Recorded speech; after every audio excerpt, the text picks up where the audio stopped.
In this video, I'll be showing you how to allow apps from unknown sources on Android phone. It's an easy tutorial, so if you find this video helpful, be sure to drop a like and subscribe. Now, it's really easy to go ahead and do this, and you can do this on any Android device you're using.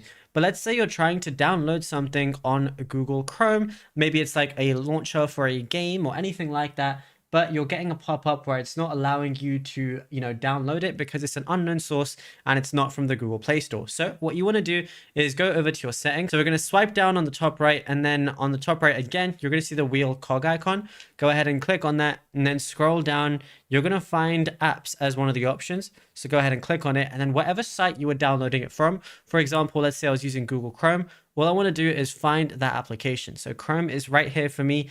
And then all I want to go ahead and do is scroll down, and you're going to see install unknown apps. If your one is on like disabled like this, all you want to do is allow it like this, and then you'll be good to go. Now, if you found this video helpful, be sure to drop a like and subscribe. And also be sure to check out all our other tutorials that we've been posting on the channel as well.